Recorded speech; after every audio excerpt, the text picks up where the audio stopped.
This is the People's Coach coming to you from Slingshot World Headquarters. Today I want to talk about diet sodas, BCAA drinks, whatever kind of drink that you can have that is low in calorie to no calories.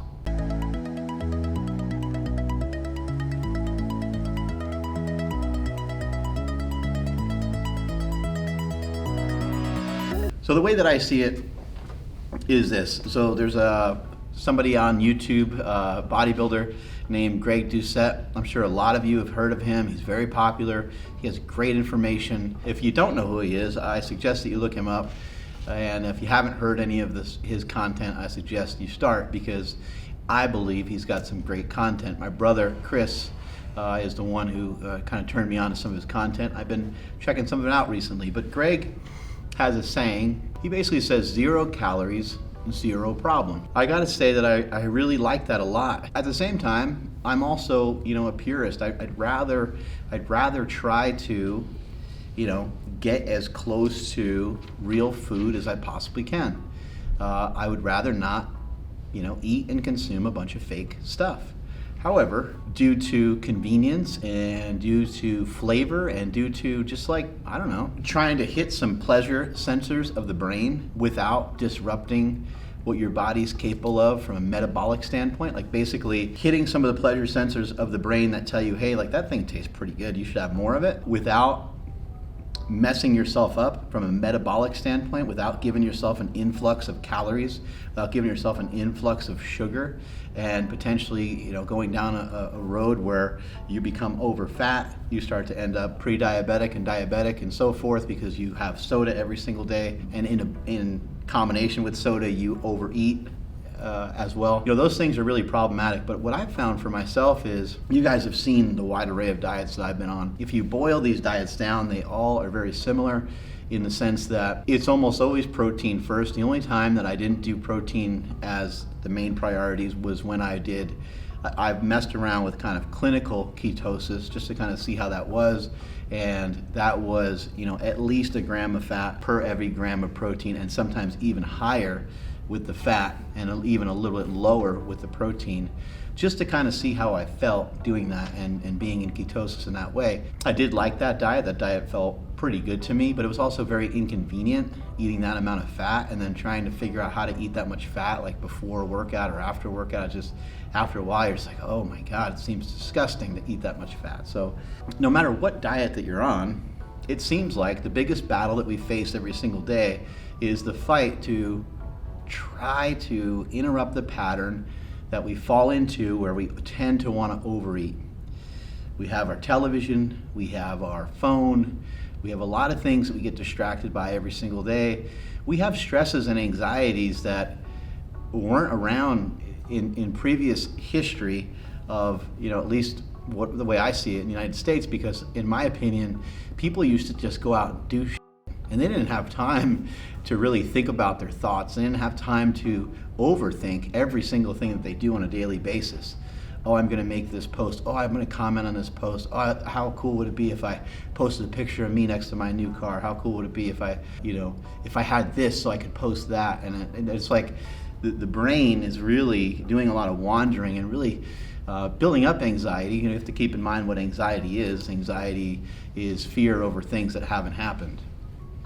So it's an irrational response to something that has never even happened. Anyway, because we have some of these modern distractions, because we have all these things, and because we have so much modern convenience, our refrigerator is full of food, our pantry is full of food, our freezer is full of food, full of ice cream, right?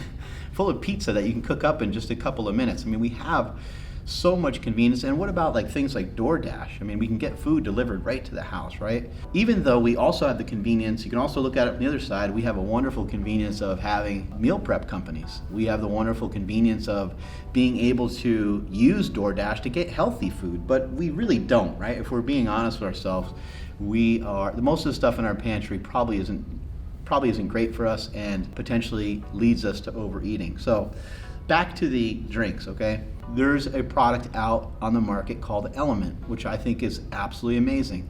There's another product out in the market called Keto Vitals. These are, and I'm sure you can find a wide array of products, but these are the best ones that I've found that don't have any calories in them, or if they do, it's like really, really minimal. They taste good. They have like Keto Vitals has mango, they have lemon, and they have a fruit punch. And then Element, they have like a lemon lime, they have a pink lemonade, and they have an orange one. They also have a flavorless one, which is just kind of like adding salt almost to your drink.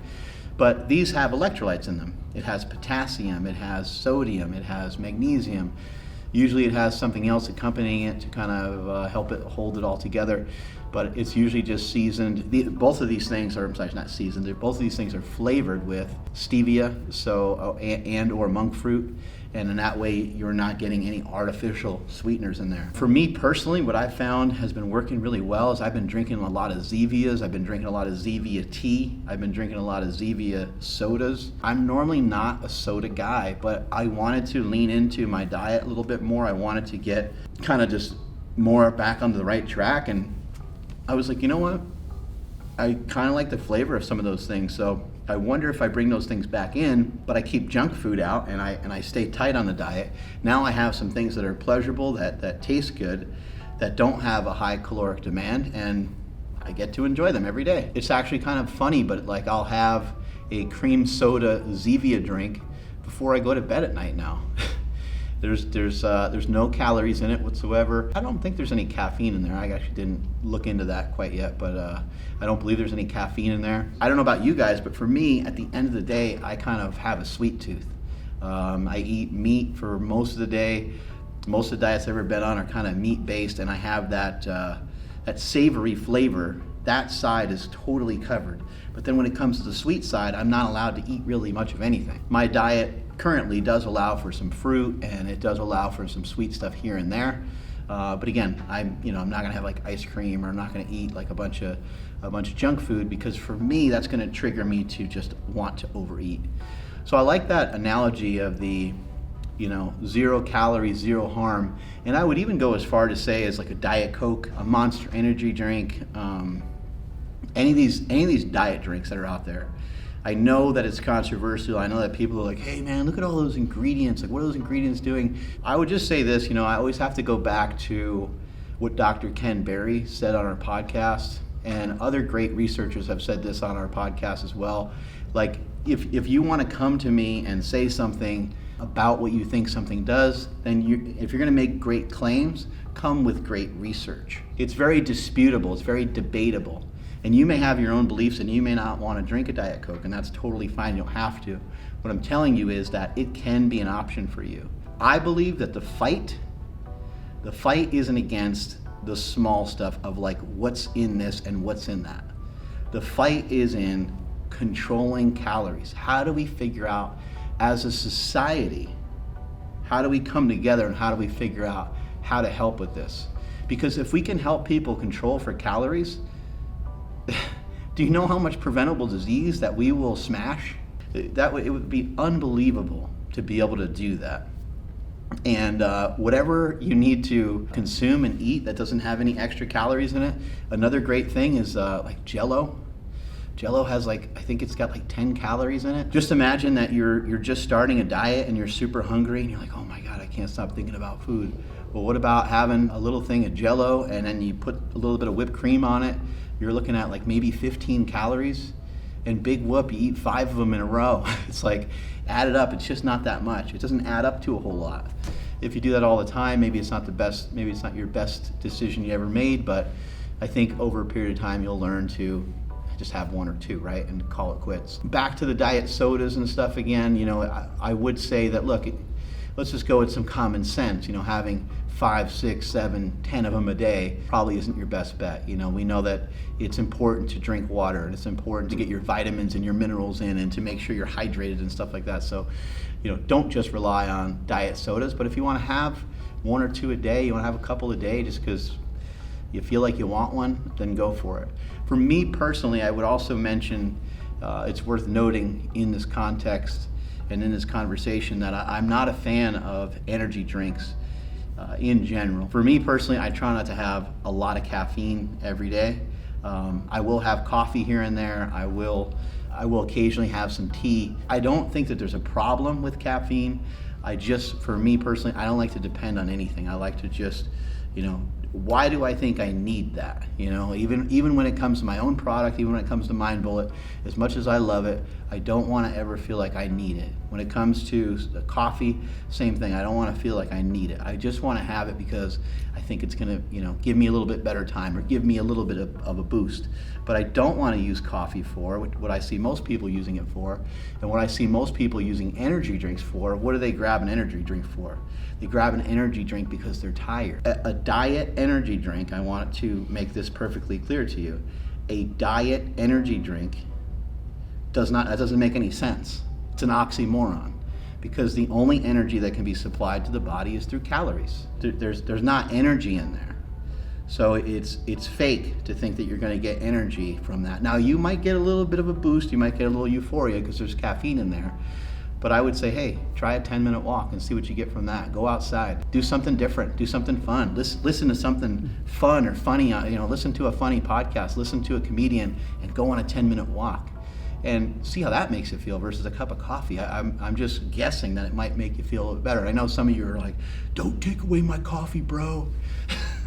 I'm not trying to take away your coffee. I'm just trying to make sure that you understand the main problem when you're trying to reach for energy is that you need to go to the root of the problem. We want to solve the problem on a level at which it exists. And the level at which it would exist is you have to kind of run through, am I training too much? What's my food look like? And am I getting in enough sleep?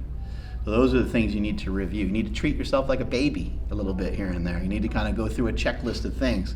Why am I upset? Why am I grouchy? Why am I always reaching for these things? Why am I always reaching for that coffee? Why am I always reaching for that energy drink? What's the root cause of it? And you need to kind of back it up and kind of judge yourself a little bit and say, the last couple nights I stayed up and watched TV rather than getting to bed when I should have, those kind of things. Anyway, I have found it really useful and really helpful to me in the management of my weight and in the management of the way that I'm built. I'm getting leaner and leaner right now. I don't know how long I'll mess with this, but it feels very, very achievable. It feels really, really good to me at the moment. So I'm gonna kind of keep cruising. It is August, I think like 13th. I'm probably gonna cruise through August and hopefully even, go through, hopefully to September. I was actually what I was gonna try to do was I was gonna try to get in shape for the Mr. Olympia competition, because I got inspired because I saw that Phil Heath is making a comeback. And so I was like, you know what? That'd actually be pretty cool. Like, I'm not gonna go through what Phil Heath goes through to get in shape for it, but I was like, that's like mid-September or something. I'm like, I can diet through that and get in better shape. So make sure you follow along with this channel. In the comments below, I would love to know, what are some of your favorite diet drinks? What are some of your favorite ways to navigate these waters and not end up with extra calories? What maybe a little snack? Maybe it's not even like a 0-calorie thing. Maybe it's just like a little snack or a little cheat code that you figured out that allows you to have really low calories but suppresses your appetite for junk food. Hit up the comments below and we will send you a free pair. We have new knee and elbow sleeves of these sports sleeves. We'll get a couple lucky winners, so make sure you comment below, make sure you participate. Thank you guys so much. We're up over 30,000 followers. I really appreciate every single one of you. Strength is never a weakness. Weakness is never strength. Catch you all later.